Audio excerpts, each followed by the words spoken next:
it's treason. Yeah. What he literally did with MBS is literally treason. Disgusting. $1 trillion? When does that happen though? Like, what the hell?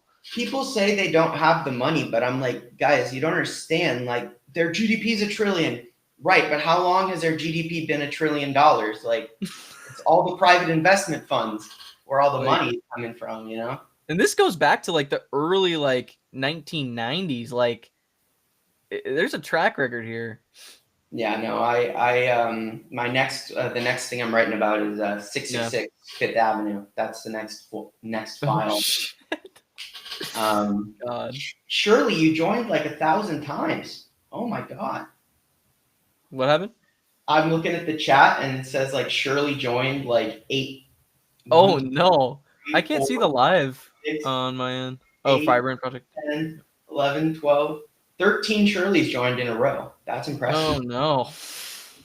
That's impressive. Who's Hello, botting everybody. Shirley? Welcome. I didn't even, my mic's not even in front of my face. What's up? You know, me and Sherrod are just talking about how our brains hurt. Just I have such a headache today. I'm just like, oh, Carl, I know. Carl, the camera's here. He's hopefully he doesn't pan to the ceiling again. I don't know what's up with that. You know, it's supposedly he's got a little AI for the tracking. Oh so, yeah. Wait, does mine do that? Oh no. It's supposed to. Mine's supposed to do mine. that. I have to like have the little book because there's like little like hand signals you have to do for it to work. See, I use my phone. I use like this is a Rode mic, and then I have my phone on this like stand thing. Yeah. It's wild. Yeah. I know we're starting a little late here. I was blabbing away before we started here. So sorry about the delay, everybody, but there he is. There he is. Let's go. Gavin made it. Now we're ready. Oh. All right. Hey, brother. How you doing? Good. How are you guys doing? Gavin. Doing great. We're having a whole ball game. Oh, absolutely. We're going to talk about, you know, a couple things. I have the Centered America brief for today up because it is really something, to say the least. And, you know, Gavin, you know, I would really love to hear your take on a lot of this stuff. And since it's been a while since we've chatted, and I definitely, I love to always hear your take on these things. So before we get started, everybody, welcome to another episode of Firebrands United. It is my absolute pleasure to have Centered America back, as they were one of the first guests we ever had on Firebrands United. I believe we were our second episode. And now, after doing this for a couple weeks now, and I'm so glad to have you back, and welcome, guys.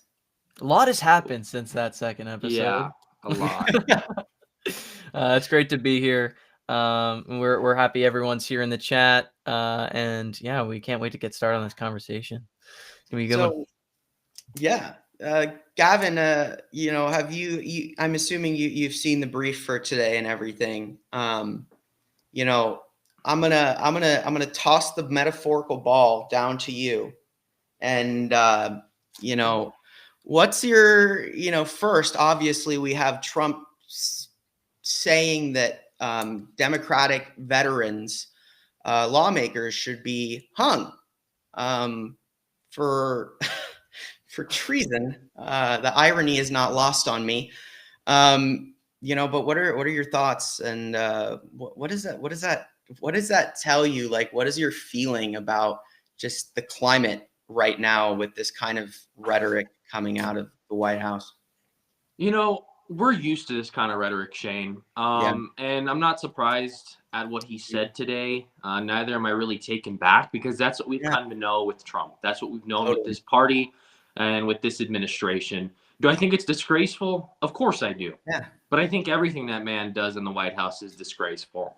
And I think that the rhetoric right now in this country is so hard to describe because we haven't seen it really anywhere else with the tools and the platforms we have now, especially with digital media. Yeah. The fact that he was able to go and say this and for it to be out there from a United States president is absurd and insane to me. Yeah. You shouldn't be able to say that if you are the president, because what that does, and we know this from, the many times before this, the rhetoric only gets worse. The violence, the hate, the what that party does and how the individuals react both on each side of the aisle.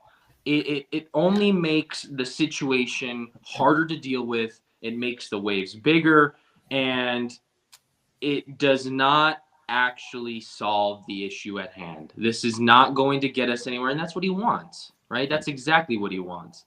Because saying this out loud, saying this with what he said to these Democrats is just a rouse to make sure that we're not paying attention to what's actually happening. And that's always what this has been, and what this has been, which is smoke and mirrors, by the administration. And it normalizes a behavior from this party, from MAGA. It basically says that they can call for people to be hanged, and that is okay. This is the this is the highest person in all of the world. Like, this is the most, like, I'm not for good reasons, popular person in all of the world saying you can call on Democrats to be hanged. You can call on the deaths of people that you don't agree with. What does that say for the broader image of the country? And it's not a good thing. It's not a good image. Is that the country that you want to live in, where the person of the highest power can just call to eliminate through hanging, which is quite absurd in its own right? It's a brutal way to die. It's horrific. I mean, it's not necessarily slow. It results in gross things. When someone dies, they empty their bladder and their bowels, and you just are gonna do that. I mean, it's not only a degrading way to die, but it's so public, and it's so there's a reason that these racist KKK people, they chose to lynch the black people in the South, the slaves, right? When they wanted to. It's because it is horrific. It is a horrific way to die. And for that to be called, that is truly disgusting. And for people that don't know the background behind him saying this, not that there needs to be any background behind this atrocious behavior, but the background is that Trump was reacting to a joint video from Democratic lawmakers with military and intelligence backgrounds, and they were urging service members to refuse illegal orders after the administration's Caribbean strikes. And so these strikes have killed over 80 people. And these lawmakers are basically saying, hey, you can refuse illegal orders. And Trump posted that their message was seditious behavior at the highest level, saying that it's punishable by death, reposting things that said that they should hang the lawmakers and that they should be locked up. So that's kind of background for anyone who is not familiar with what we're talking about. Yeah. The other thing, too, is you don't go on a social media platform and denounce. I mean, at the end of the day, when we're dealing with stuff on a global scale, it doesn't help your case with who's ever in power at the time to be interfighting with the opposite party on whatever the hell this strike was with the Caribbean, right? Or these multiple strikes and the series which this has been and what has taken place there. It's very, very upsetting to see Trump continue to use Truth Social as his own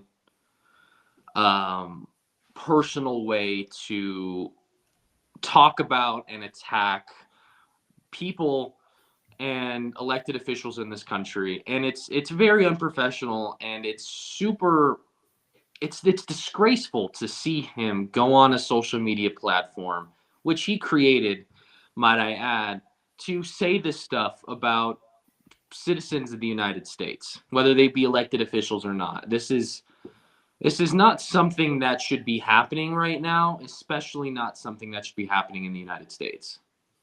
Yeah. I mean, and in regards to what he's doing, and what Stephen Miller is doing in the Caribbean, just to be very clear, this is Stephen Miller's hatred of Latinos is not a secret. His direction and involvement in the Pentagon is not a secret. The motives behind why they're doing this is very clear in terms of the economic pressures and the influence that China has over rare earth elements, and what the motives of the oligarchy, the people in power, want to build their data centers. They don't have what they need, and I've said this before. It's because that they don't have access to what they need that we're not living in 1984 right now. If they had the supply chain they would like, we would be in a very different America. And ironically, we have China to thank for the fact that they have not succeeded and right now. But the motives are all they're all so tied together, and you have so many different people. But what's crazy and what just upsets me so much is 83 people have been killed extrajudicially by the United States in the Caribbean. 83. I mean, and the world, I mean, they stopped sharing intelligence, but where is the condemnation? Where is the United States is committing war crimes? We are on the verge of our own special military operation because of the Epstein files.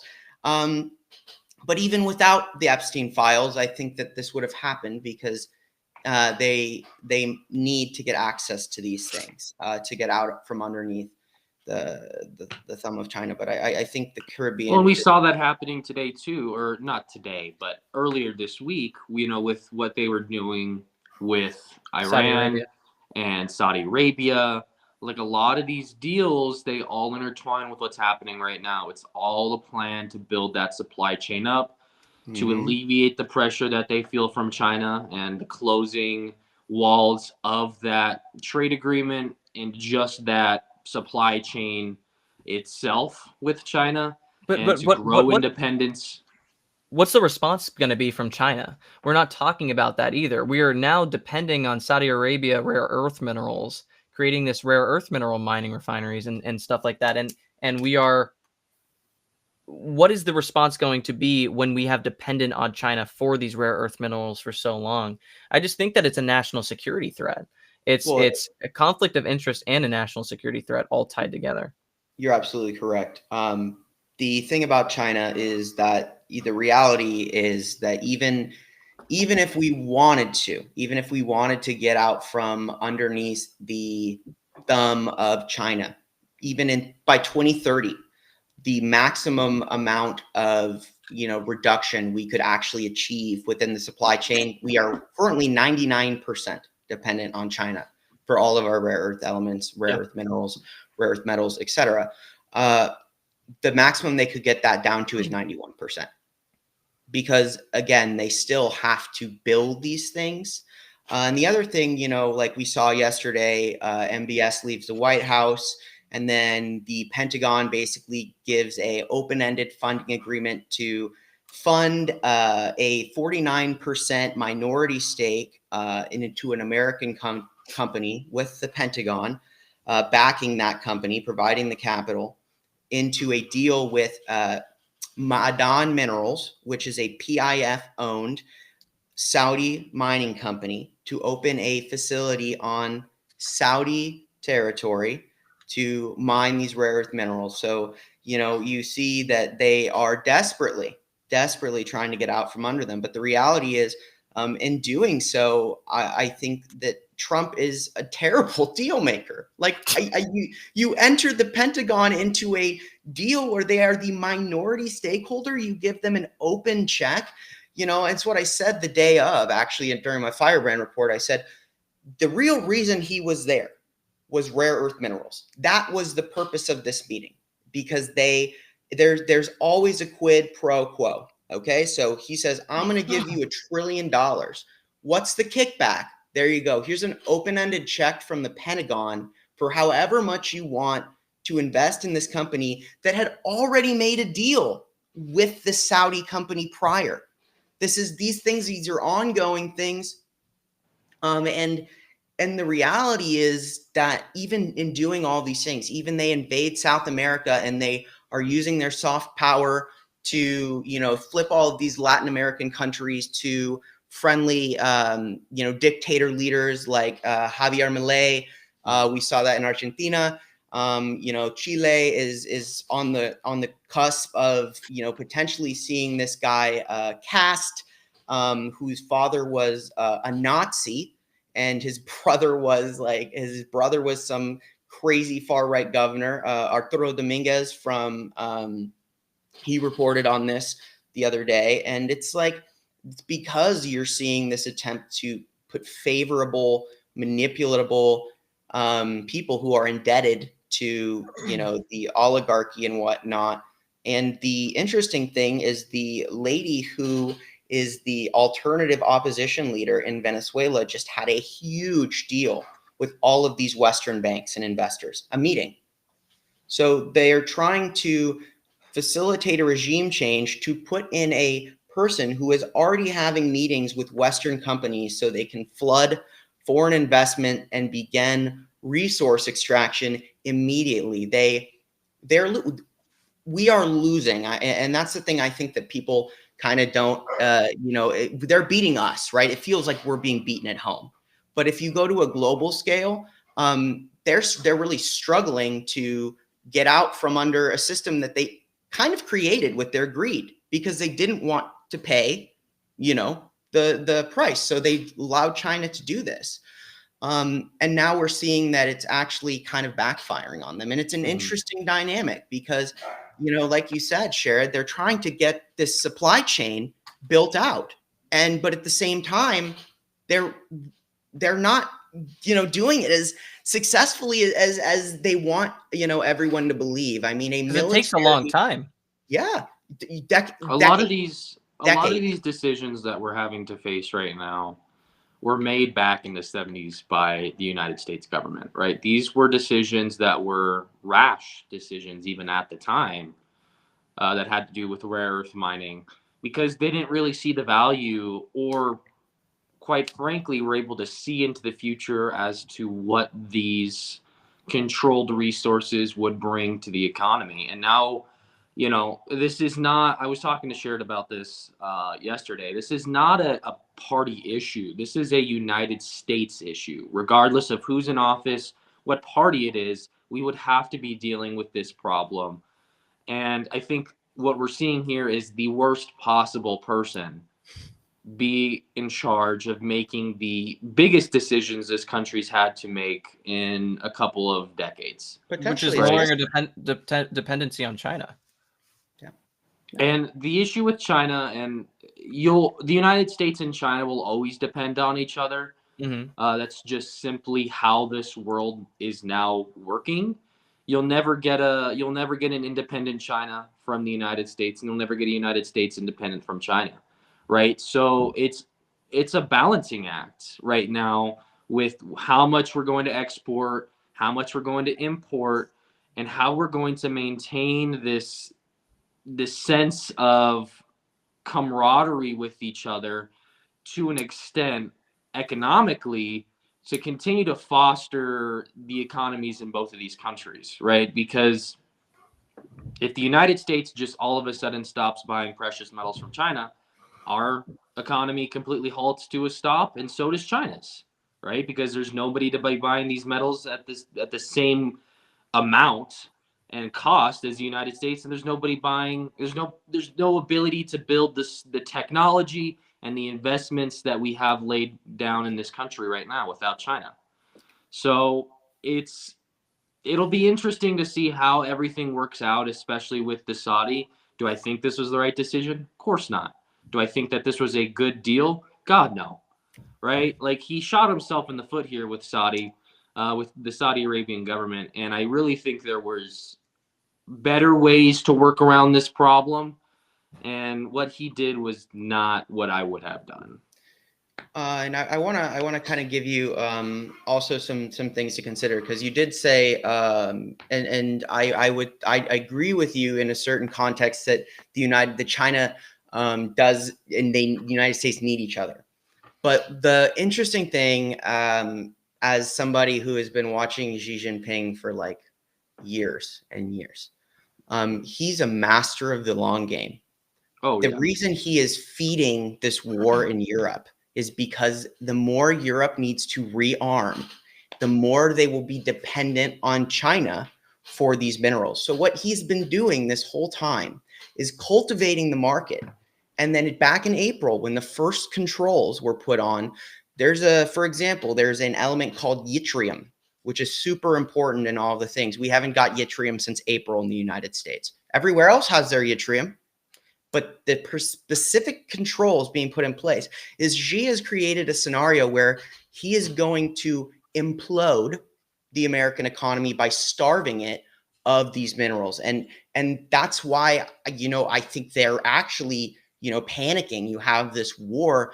It's just harder for them to get these things. But, it's interesting because I think, I would say if the war in Ukraine wasn't happening, and Europe wasn't rearming, then I think what you're saying could be a scenario. But I think when you factor in the rearmament in Europe, it potentially offers that alternative market, and we have to consider, with that in mind, what that could mean. And we're also looking at, and I'm just getting ready for my report.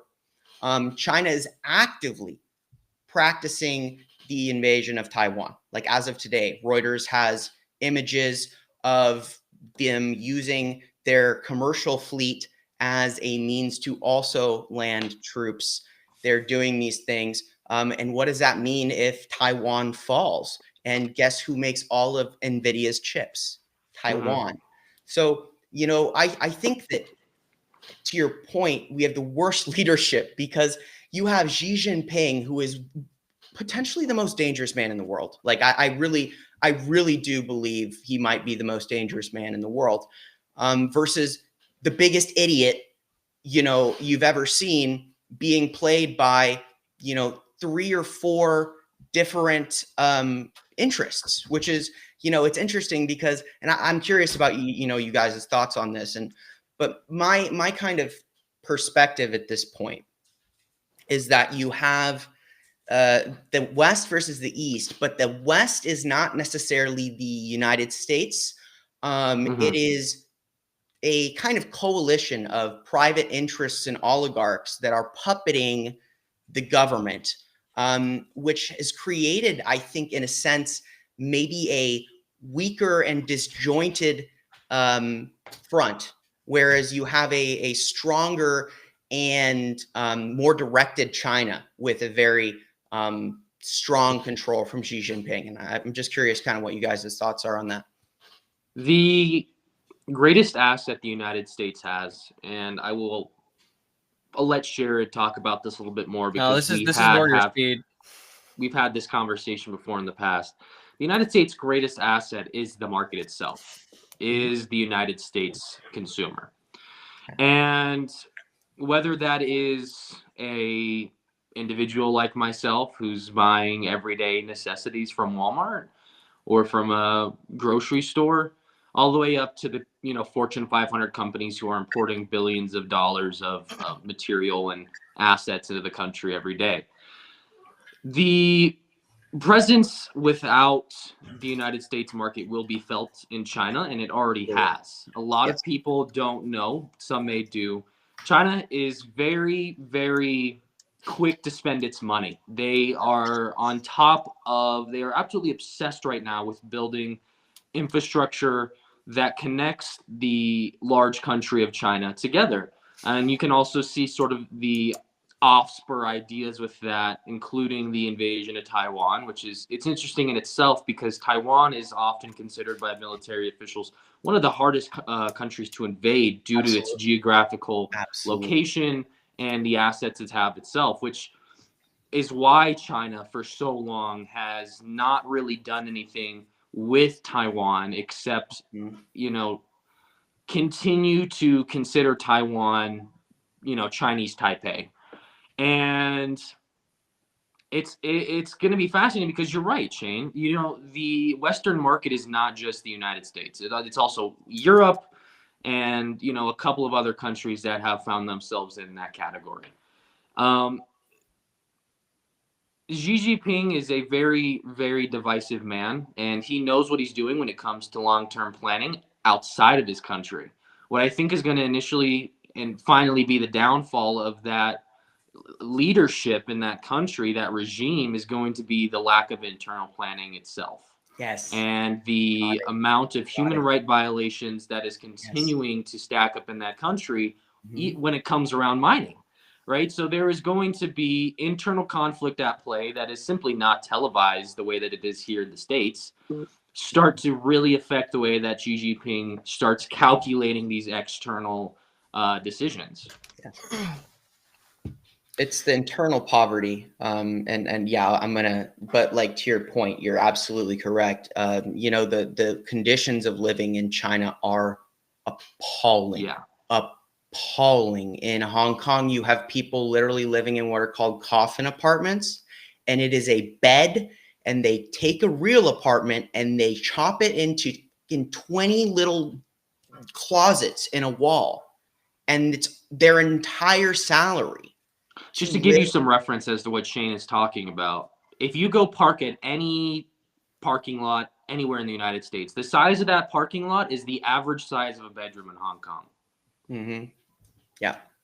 So I think it highlights the mindset of Donald Trump and his economic mindset, especially when we're talking about tariffs, which is his idea was to make the American market boom and bring back manufacturing in America when we actually have a globalist economy. And that's just the way our economy works. We depend all on each other. And so to say that, like, for example, and this is an example I always bring up, is like, an American made orange, right? You have an American made orange. It's grown here in America. However, what about the netting? What about the lights in the grocery store? What about the tools you use for irrigation and the tools you use? It's like all of that comes from China or comes from different countries. And so China. this this idea that it's not going to be it's always going to be this, like, if we aren't dependent on China, they're going to hurt. If China's not dependent on us, we're going to hurt. It's going to be just it's bad decisions all around, and that's why it's uncertain what the stuff with Saudi Arabia is going to end up being. Yeah. And to those who may seem, and obviously it probably won't be anybody in this live, but there are people that may assume that the deals, because it's not really politically tied to anything going on right now per se. Let me just leave you with this. Trump has probably been considered the worst businessman of all time. I mean, the amount of companies that he has bankrupted due to poor decision making is astronomical. And for him to be the one making the decisions that are going to lead not only America's future, but the future of the West itself into the next 30 years of whatever is going to happen is not a telling sign. And also, like, not only is he the worst businessman, he is discriminatory, and that is what we're seeing in our economics. In the way he views economics is, originally back in the 70s, Donald Trump refused to rent to Black or African American tenants. He put different codes on their applications to not rent to them. and he actually got off scot-free by using Roy Cohn, the lawyer. And he got off scot-free. And so, I mean, we know that this is how Donald Trump does economics. We know that this is how he views the economy, and it's absolutely, quite frankly, disturbing that a lot of these people that support Trump think that he's a great businessman. He's not. He's bankrupt a lot of companies, like Gavin was saying. It's quite frankly disgusting. And he's only. I mean, originally he was getting just tax layoffs. I mean, watch The Apprentice with Sebastian Stan. I think a lot of people should watch that because it's a movie that shows how Donald Trump came to power and his rise in the 70s and how he actually did his businesses and worked in business. And it's really disturbing. Yeah. Yeah. I'm looking here as well. And if you guys don't mind, I want to go back to your report because, Yeah. this is also something that I talked about several weeks ago, maybe 2 or so weeks ago, and you're talking about Trump's pushing the merger between Paramount, Skydance, and Warner Bros. Yeah. It's a big deal. Huge deal. Because you would see them pretty much control. It would give them control over so many IPs as well. CNN. They get CNN. I Yeah. believe they get MSNBC or CBS or Yeah. which yeah. CBS. So It's CBS. CBS, right? So they gain control of pretty much the media that everyone watches. Yeah. And CNN is already, bent the knee. CBS is pretty much already bent the knee. But, for them to be able to take all of this over, and I'm trying to remember what Larry Ellison is the founder of, or his dad. Oracle. Yeah. But it's the Ellisons are like Trump. That's direct Trump. Well, they now own TikTok too. Oh, they were the ones who got Yeah, they bought TikTok. Oracle. Yeah. So Oracle. Larry Ellison is the I want to say the founder or one of the top. He was one of the founders. Yeah. Yeah. So again, this all goes back to big tech too, right? Yeah. And the And links Oracle is AI. an old tech company too. Yep. And also you have who's leading Paramount Skydance? Ellison's son. Mhm. So it's being kept in the family. And They're Trump loyalists, by the way. These are all Trump loyalists. They've been supporting him since way back. Oh yeah. Way back. Yeah. What are you guys' takes on this? What is concerning about this to you? What do you think this kind of what do you think this move really signals? And especially looking at the history of how the pressure coming out of the FCC and the FTC with these kind of deals, what does that mean? Yeah, so I think if you watch the difference between the 60 minutes from his first administration versus the 60 minutes recently, you can tell the difference. There was no pushback, no fact checking. It was quite frankly, and I keep using this word, disturbing, but I think that's the word that we have to use when we talk about Donald Trump, because most of the stuff coming from this administration is quite frankly atrocious and disturbing. And him, basically Trump loyalists and Oracle owning all of the media that we consume, that we have at our fingertips, changes public perception and keeps normalizing the Trump administration. And that's exactly what we don't want. And I think this goes back to the conversation me and Nick were having earlier, is those plans for how we can shift public perception, because protests do that work with shaping public perception and keeping us out there in the view, when the media around us is not, when the media is trying to tell us something differently. If we have community, if we're talking to each other and that's our media, it protests and combats the media that they are trying to put in our faces. It's very 1984, and I think that's what they're going for here. From the initial beginning of Senate America, Sharon and I have pounded on the idea of public perception continuously against Trump, and to maintain that public perception, because we knew, in hindsight, right, that this was going to be the chess move that they were going to make. Right. The eventual control of all media under one ownership, whether that whatever that happened to be, which is now the case of the situation that we have in front of us. Public perception is key. And, you brought up a bunch of good points, Jared, with protesting, with getting out there physically, but it's also the job of us as a community, as centered Americans, to maintain that public perception through conversations that we have, through the lives that we're doing, and through independent journalism. Independent journalism is so crucial because it's not backed by, a supporter, a donor, or a specific person who is trying to persuade and really suggest their ideas and promote their perfect idea of what they would like to do with this country. It's a person who is supported by the community that they built. And through that, you're able to get real, respectable reporting and op-eds about the stuff that we're seeing every day, but also are included in. I mean, a lot of this stuff affects everyday Americans. Like with SNAP, that affected millions of Americans. And it's crucial for us to maintain that public perception of whose fault that really was. And I really think that with the shutdown, we the people had very good control over the public perception. I mean, this was the first time, and towards the end of the shutdown at the beginning of November, there was a lot of discussion, and there was you could start to see the inner fighting with Republicans because the public perception has changed. And the public perception has been consistently against the Republicans who were doing this for the majority of Americans in this country.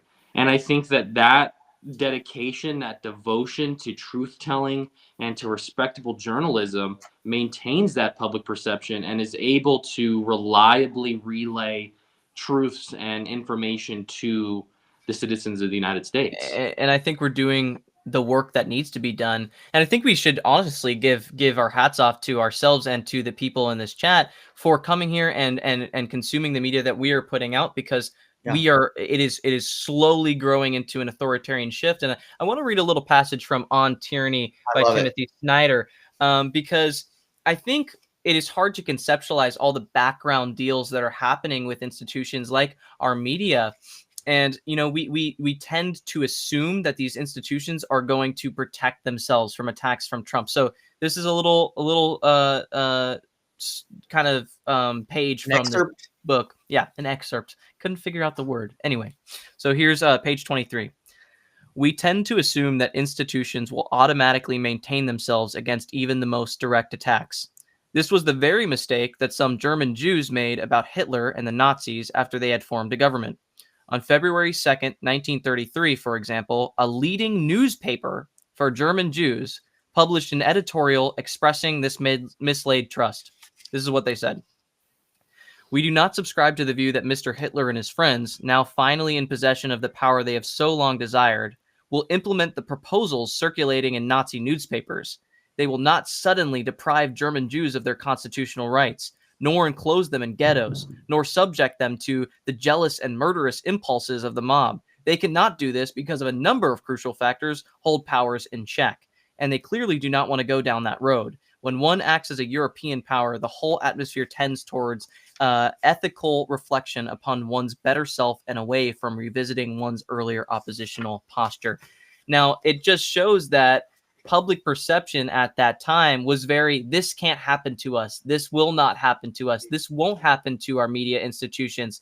Hitler won't do those things. We are seeing now that yes, he did, and Trump can also do it too. And the way we protect it is stuff like this, stuff like the Firebrand Project, stuff like Senate America, stuff like Banner and Backbone. We are all coming out and showing that the public perception can be truthful, can have truth to it when there are so many background deals at the top going on where they are trying to control our media. Yeah, I want to say something too in line with that, because I think that the other thing is, I think that omission is also a lie. And I think that a lot of networks that are choosing to leave certain things out of their daily reporting, or to Uh, mislead or misrepresent um, the nature of what they're reporting on, to call something disastrous when in fact it was very successful, yeah, um, is not productive. In fact, it's counterproductive. In fact, it's working against what we need to be doing, which is telling the truth. And the truth sucks. Like Nick called me a bad news fairy, and I think that's funny. But I said yesterday, I'm like, yeah, I'm a bad news fairy, but I say it with a smile. I try. But like, it sucks. It sucks, and that's not what we do here. There is no sugarcoating, and there yeah, is no omission. There is no telling somebody, and it's to say that something was one thing because it gets you views, it gets you yeah, clicks. It's because people want to feel like it was a disaster, when it wasn't. Like if these people had the balls to come and debate us on really whether the merits of their reporting matches reality, they would lose. yeah, It doesn't matter how old you are, or how many lawsuits you've settled, or how successful you've been in your life. It doesn't matter, because that's not the nature of reporting. And the truth um, is that we need to talk about how all of these things are happening, about how the disastrous meeting in the White House in fact resulted in a massive success for the relationship between MBS and Trump, and these outside powers. And it is a disservice to the people of America to imply that it was anything other than that. And that's what's really important about you guys is reporting. And I always, I really like your bulletin, and thank you, thank you. I want to reiterate that I really do, because there's so much that you're able to cover briefly, and you don't put a spin on it. Like, you just Yeah, like, this is what fucking happened, and yeah, then everyone reads it and they're like, yeah, that blows, that it sucks. does. It sucks. Oh my gosh, there's the vacuum. Give me 1 second. No, you're good. Gavin, take it away, man. Yeah, everything that you're saying is. Oh, here he is. Oh, You can so continue, buddy. sorry. So, when I'm writing these news reports, I will sit there and I'll read. I'll try and come up with a headline that's like the most, the biggest headline for what when I'm writing. But I'll make sure that when I'm writing, I'm like, did this actually happen? I don't want to like fear monger, and I don't want Yeah. like to make people be like, oh my god.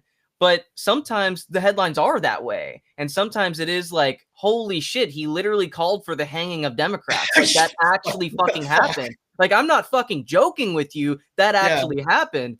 And so it's like, it takes some like self, like, I don't want to just get clicks. I really want to tell the truth. I want to make sure that I'm telling how it happens. And sometimes it really is fucked up. But I think when you're having the truth, you also have to have realistic strategy. And we were talking about this with Nick, 20 months versus 20 years strategy. There is a level of combining truth with how realistic is it that we can formulate and figure this out within a short period of time. Because like Shane, like you said, we might only have 20 months, if even. And so it's like, what can we do and attain to have a long-term goal? And that's what we were talking in the live I like earlier. what you said on that live, actually. And you were talking about, what can be done in the government versus what can be done by the people. What can be done by the people is more impactful. Yeah. It abundantly so. And I've been writing about this. My first essay, I think my second essay, my first three essays were about how we are all slaves in an economy that was built to appear as if you have, this freedom, but you're a slave. But also the cage is entirely artificial. It is by choice. We choose to pay into the system that enslaves people.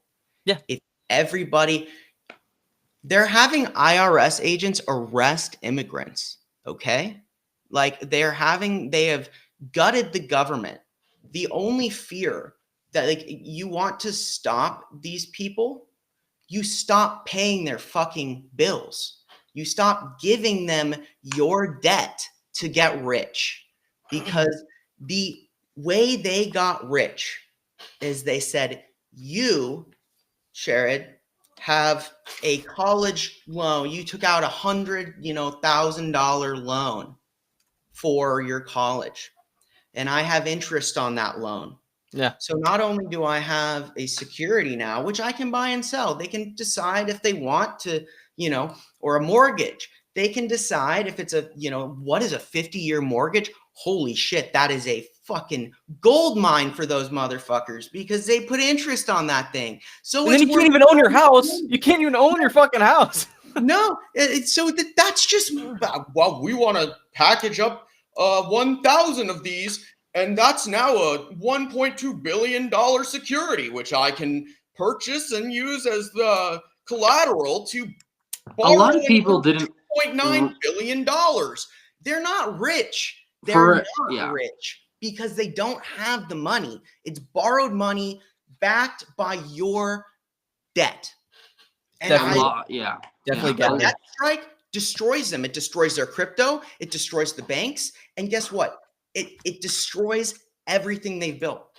And until we can break the fear of the system, that's the control mechanism. Is if you break the control mechanism, which is people are afraid to not pay their bills because they will come and take you'll put you in jail for not paying your taxes.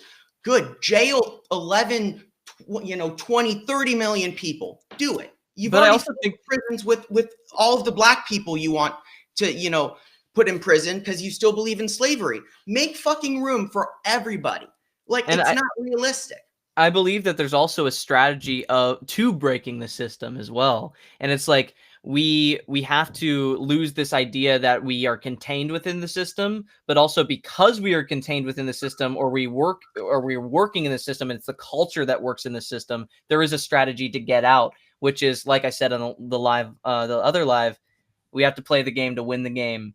And sometimes that takes a little bit of time. Everyone file for bankruptcy. Every single American files for bankruptcy. Do it. Fucking do it, Gavin? Yeah, no, I was just going to allude back to what happened in 2008 with our special friend, Jeffrey Epstein, who played the exact same game Trump is playing right now with mortgages. And he lost. He lost big time. The entire collapse of the 2008 economy was because of mortgage-backed. And trading away, losing mortgages to shell companies. And the reason why mortgages are so successful to people like Trump is because they're a note that says you owe this bank this amount. And you can sell and trade debt. You can sell and trade those notes across seas if you wanted to.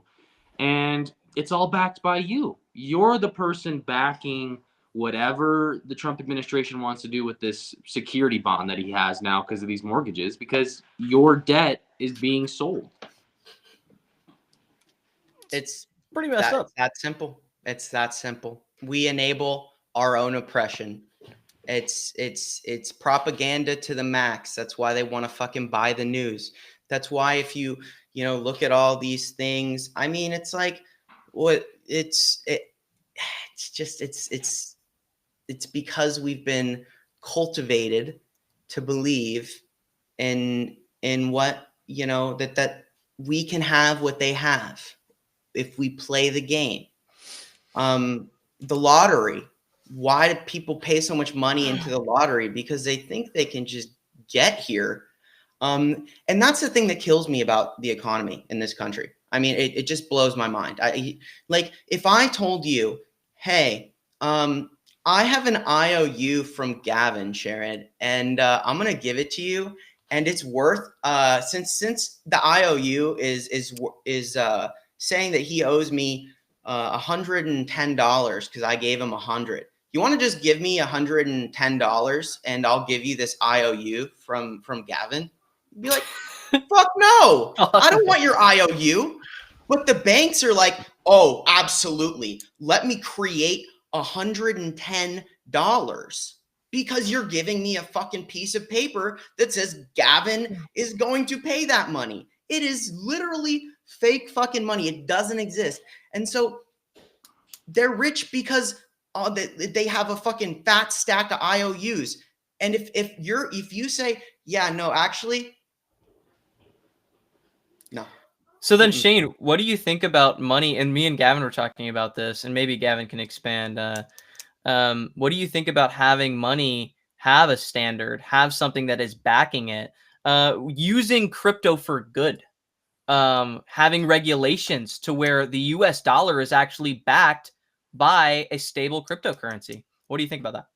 The problem is they've already done this. They have stablecoin, and that's what WLFI is. And actually, Zach Witkoff, another reason they're in South America, is they just announced that they will be backing their stablecoin with raw resources, oil, timber, etc. That's actually their plan.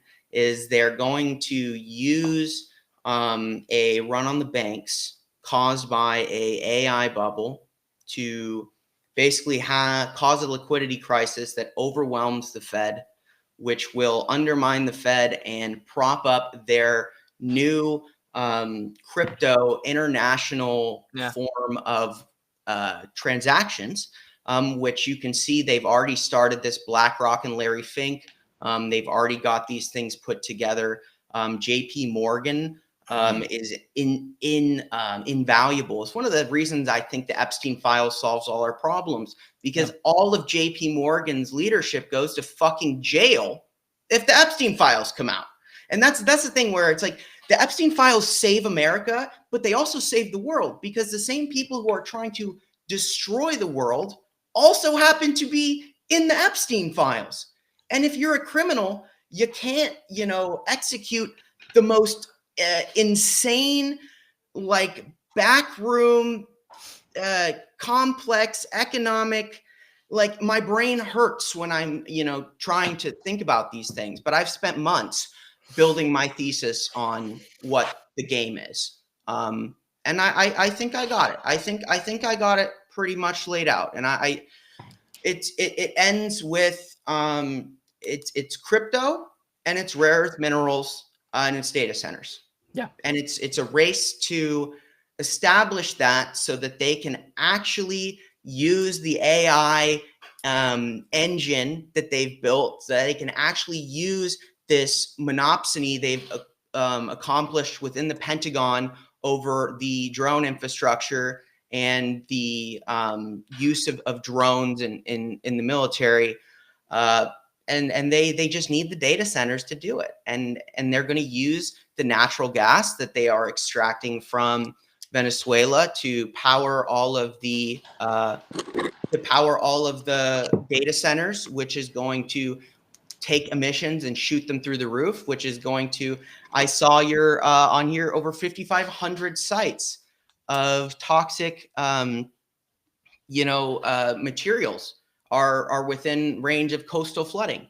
Yeah. Well, guess what? If you do that and you see coastal waters rise half a meter, there you go. There's all your toxic flooding. So it is one of those things where I don't know if they're short-sighted or it's the whole TESCREAL thing where I think they think that they're going to create the AI god who's just going to bail them out. But it's like they're smart and stupid.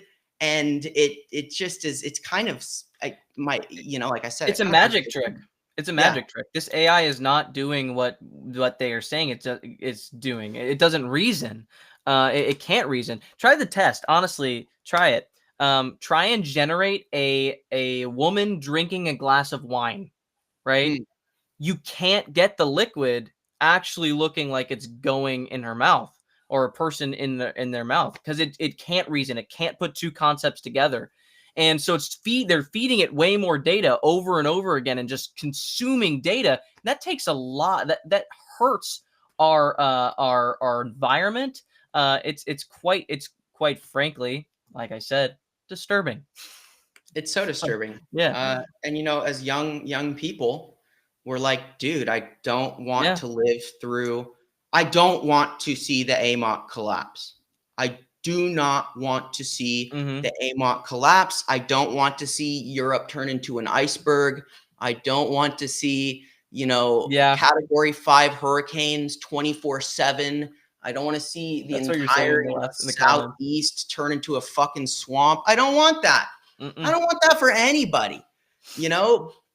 But they don't. They literally think, like they said, their AGI is going to be like, ah, I see you've destroyed the fucking planet.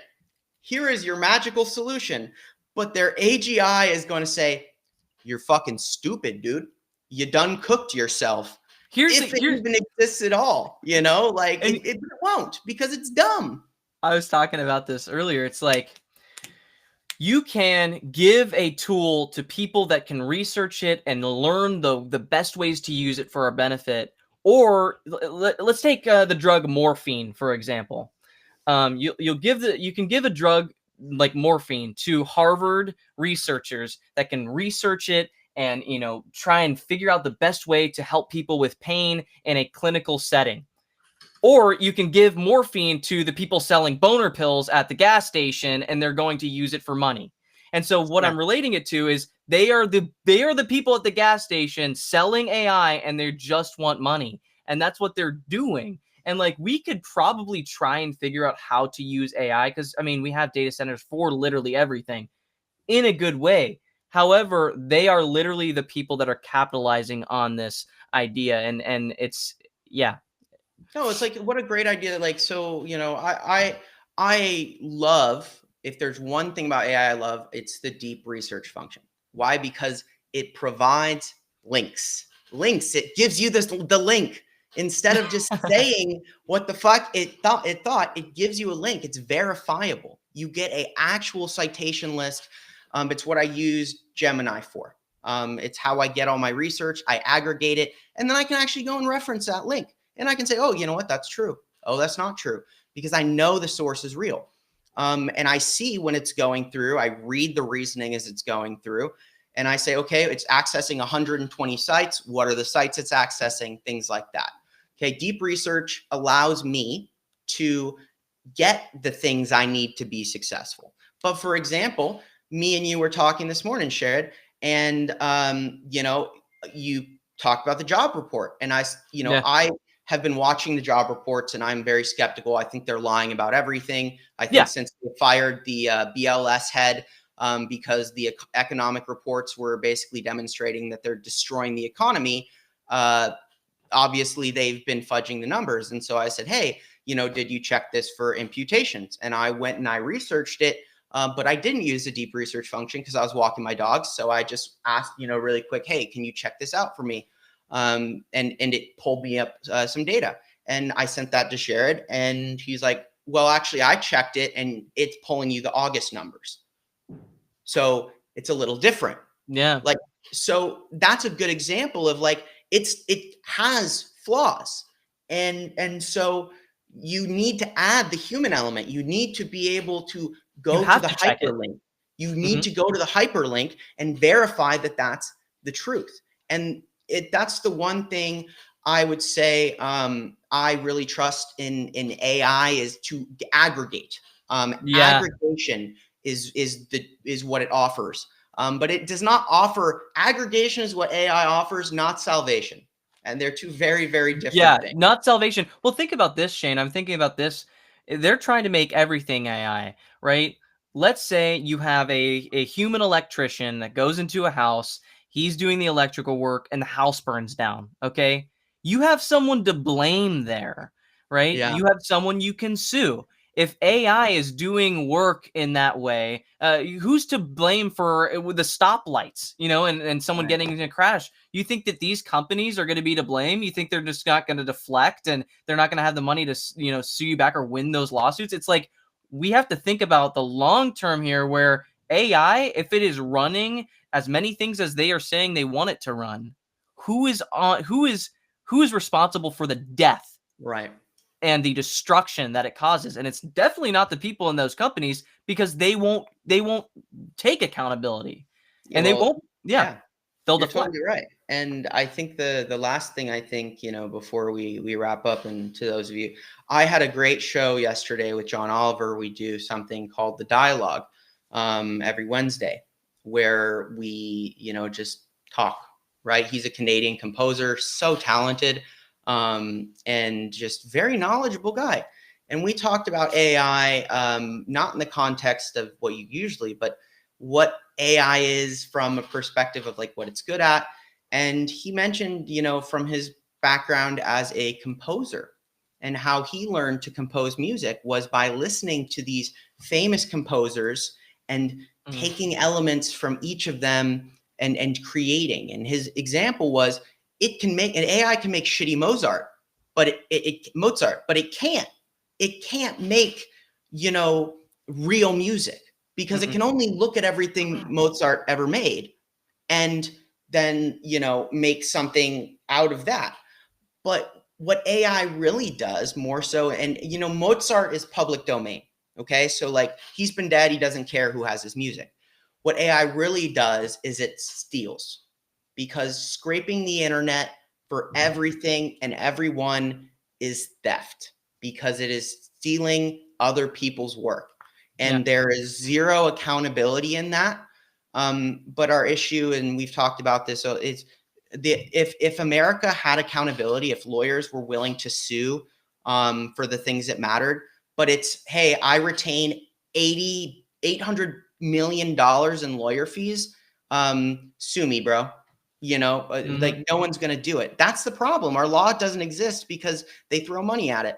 And I think that there is no amount of money can protect them from us, all of us. No amount of money can protect them from everybody, from people collectively making a decision.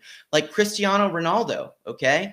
He was at that fucking dinner with MBS. So I posted a picture of him, and he has a $1 billion contract with Nike. Boycott Nike. Go to their website or their stores and leave them a review saying, I am never buying another Nike product until you cut ties with Cristiano Ronaldo. Right? Like, those are things that you can do very easily. And it's just like, we can use our power. And I think the more we grow, and we can, maybe do something like, Gavin was talking about, and, I was talking about, where you see a lot of people really stick it to these MFers where it hurts, which is how they've made all their money off of the backs of the debt that we owe. And, I want to give you the opportunity to close it out, share it, and, sell yourself for a second. But any closing thoughts? Honestly, no, I think we tied it really well together, and I think you tied it really well together. And I think, democracy is the power of the people. We need to make sure that we are the ones making sure that the government doesn't control our media and our institutions, our economic system. Like, we can help each other. We can really help each other figure out how to help others. And so, Senator America, and I'll just plug myself because I have to go very soon. Senator America, we're defending democracy, resisting authoritarianism, and giving out resources to the people. And a lot of this was, talking about the bulletin that we put out. We put out news bulletins every single day, sometimes multiple times a day, because this administration, the news cycle goes really quickly, and so we make sure to have tons of wire services up and making sure that we keep track of everything that's going on. So we'd love for you to look into our stuff, become a free or paid subscriber if you can. Also go to senateramerica.org to find more information about us as well. Fantastic. Thank you so much, Sherrod, for being here. It is truly a pleasure. Give Gavin my best. Yeah, I will. And guys, go support them. Their bulletins are really good. And take your Midas Touch subscription, cancel it, and go give your money to Standard America. They do a better job anyway. So, Thank you. if you guys are from the Standard America side, you don't know me. I'm Shane Yirak, founder of the Firebrand Project. I do a lot of different things. I do a weekly show called the Firebrand Report, where I tackle 3 topics from the daily headlines from Reuters usually. And I break it down. We put the picture together, and we have a great community of firebrands. It's all about speaking out. We forge dialogue. We make change. We burn bright. And you can do the same things. Sherrod said in regards to supporting, Senator America, supporting me, being a free or paid subscriber. Really helps. Just make sure that I can continue to do what I do every day, and that's what it's all about. So all of you, thank you so very much. Before you leave, if you haven't yet, hit that little heart button just a couple times. That'll help out the live stream later. And with all that, burn bright, resist, and you'll see us all again later. Thank you, Shane. Loved being on.